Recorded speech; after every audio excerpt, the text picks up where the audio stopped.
നമസ്കാരം. സംസ്ഥാന സർക്കാരിൻ്റെ കാലാവധി അവസാനിക്കാൻ മാസങ്ങൾ മാത്രം ബാക്കി നിൽക്കെ സർക്കാർ ജീവനക്കാരുടെയും പെൻഷൻകാരുടെയും ശമ്പള പരിഷ്കരണത്തിനായിട്ട് പുതിയ കമ്മീഷനെ നിയമിച്ച നടപടി രാഷ്ട്രീയ കേരളത്തിൽ വലിയ ചർച്ചകൾക്ക് വഴിതുറന്നിരിക്കുകയാണ്. മുൻ ചീഫ് സെക്രട്ടറി വി.പി. ജോയ് അധ്യക്ഷനായി നിയമിക്കപ്പെട്ട ഈ കമ്മീഷൻ ഭരണത്തുടർച്ച ലക്ഷ്യമിട്ടുള്ള ഒരു രാഷ്ട്രീയ തന്ത്രമാണെന്ന ആരോപണമാണ് പ്രതിപക്ഷം പ്രധാനമായിട്ടും ഉയർത്തുന്നത്.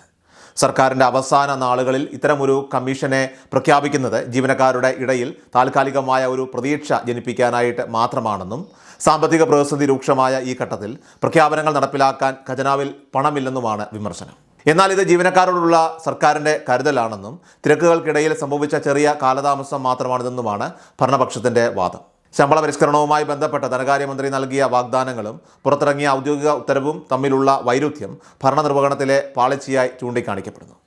റിപ്പോർട്ട് 3 മാസത്തിനകം സമർപ്പിക്കണമെന്ന് മന്ത്രി പരസ്യമായി പ്രഖ്യാപിച്ചെങ്കിലും പുറത്തിറങ്ങിയ ഉത്തരവിൽ അത്തരമൊരു സമയപരിധിയെക്കുറിച്ച് പരാമർശമില്ലാത്തത് ഇതിലെ ദുരൂഹത വർദ്ധിപ്പിക്കുകയാണ്. 2024 ജൂലൈ മുതൽ മുൻകാല പ്രാബല്യത്തോടെ ശമ്പളം പരിഷ്കരിക്കാനാണ് തീരുമാനമെങ്കിലും തെരഞ്ഞെടുപ്പ് പെരുമാറ്റച്ചട്ടം നിലവിൽ വരുന്നതിന് തൊട്ടുമുമ്പുള്ള ഈ പ്രഖ്യാപനം നിയമപരമായിട്ടുള്ള തടസ്സങ്ങൾ നേരിടാൻ സാധ്യതയുണ്ട്.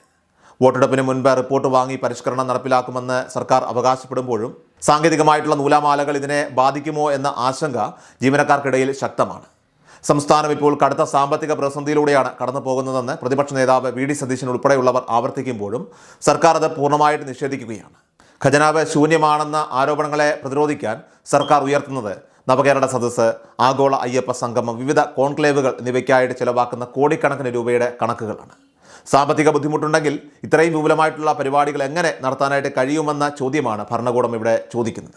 മുഖ്യമന്ത്രിക്ക് ഉപയോഗിക്കാൻ ലക്ഷങ്ങൾ വിലയുള്ള കട്ടിൽ വാങ്ങിയതും ഊരാളുങ്കൽ സൊസൈറ്റിക്ക് ടെൻഡർ നടപടികളില്ലാതെ കരാറുകൾ നൽകുന്നതും ധൂർത്താണെന്ന് ആക്ഷേപം ഉയരുമ്പോഴും തങ്ങളുടെ വിശ്വസ്ത സംവിധാനങ്ങളെ പ്രോത്സാഹിപ്പിക്കുക എന്നതാണ് സർക്കാരിൻ്റെ നയമെന്ന് അവർ അടിവരയിടുന്നു. സർക്കാർ ജീവനക്കാരുടെ ഡിജിറ്റൽ വ്യക്തിവിവരങ്ങൾ ചോർത്തി എന്ന അതീവ ഗുരുതരമായിട്ടുള്ള ആരോപണമാണ് ഈ വിവാദങ്ങൾക്കിടയിൽ ഏറ്റവും ശ്രദ്ധേയം. ശമ്പള വിതരണത്തിനായിട്ട് ഉപയോഗിക്കുന്ന സ്പാർക്ക് സോഫ്റ്റ്വെയറിൽ നിന്ന് ജീവനക്കാരുടെ പേരും ഫോൺ നമ്പറും ഉൾപ്പെടെയുള്ള സ്വകാര്യ വിവരങ്ങൾ ശേഖരിച്ച് മുഖ്യമന്ത്രിയുടെ സന്ദേശം അയക്കാൻ ഉപയോഗിച്ചത് വലിയ നിയമയുദ്ധത്തിന് വഴിയൊരുക്കുകയാണ്. 2023 ഡിജിറ്റൽ വ്യക്തിവിവര സംരക്ഷണ നിയമത്തിൻ്റെ ലംഘനമാണ് ഇതെന്ന് ചൂണ്ടിക്കാട്ടി ഇതിനകം തന്നെ കോടതിയിൽ പരാതികൾ എത്തിയിട്ടുണ്ട്. വ്യക്തികളുടെ അനുവാദമില്ലാതെ അവരുടെ സ്വകാര്യ ഡാറ്റ രാഷ്ട്രീയ ആവശ്യങ്ങൾക്കോ പ്രചരണങ്ങൾക്കോ ഉപയോഗിക്കുന്നത് മൗലിക അവകാശങ്ങളുടെ ലംഘനമാണെന്നാണ് നിയമവിദഗ്ധർ ഇവിടെ അഭിപ്രായപ്പെടുന്നത്.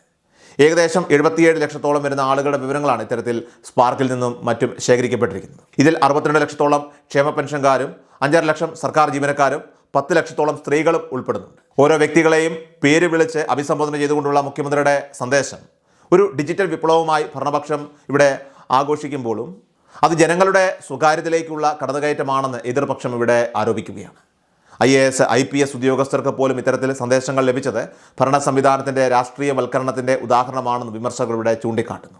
ഭരണ തുടർച്ചയ്ക്കായിട്ട് സർക്കാർ സംവിധാനങ്ങളെ പരമാവധി ഉപയോഗിക്കുക എന്ന നിലപാടാണ് പിണറായി സർക്കാർ ഇപ്പോൾ മുന്നോട്ട് കൊണ്ടുപോകുന്നത്. 3ാം തവണയും അധികാരം പിടിക്കുക എന്നത് ഒരു രാഷ്ട്രീയ ലക്ഷ്യത്തിനപ്പുറം സംസ്ഥാനത്തിൻ്റെ ആവശ്യമാണെന്ന മുഖ്യമന്ത്രിയുടെ മുൻപത്തെ പ്രസ്താവനകളെ സാധൂകരിക്കുന്നതാണ് ഇപ്പോഴത്തെ നീക്കങ്ങൾ തന്നെ. കടമെടുപ്പ് പരിധി ഉയർത്തുന്നതിനായിട്ട് കേന്ദ്ര സർക്കാരുമായും CAGയുമായും നിയമ പോരാട്ടങ്ങൾ നടക്കുമ്പോഴും കിൻഫ്ര പോലെയുള്ള സ്ഥാപനങ്ങൾ വഴി 1000 കോടി രൂപയുടെ കടമെടുക്കാൻ അനുമതി നൽകി വികസന പ്രവർത്തനങ്ങൾ തുടരാനാണ് സർക്കാരിൻ്റെ തീരുമാനം. ശമ്പള പരിഷ്കരണവും DA കുടിശ്ശിക തീർക്കലുമൊക്കെ തന്നെ വോട്ടർമാരെ സ്വാധീനിക്കാനുള്ള അവസാനഘട്ട ശ്രമങ്ങളായിട്ട് ഇവിടെ വിലയിരുത്തപ്പെടുമ്പോൾ കേരളത്തിൻ്റെ സാമ്പത്തിക ഭദ്രതയും വ്യക്തിവിവര സുരക്ഷയും വരും ദിവസങ്ങളിൽ വലിയ ചർച്ചാ വിഷയമാകുമെന്ന കാര്യം ഉറപ്പാണ്.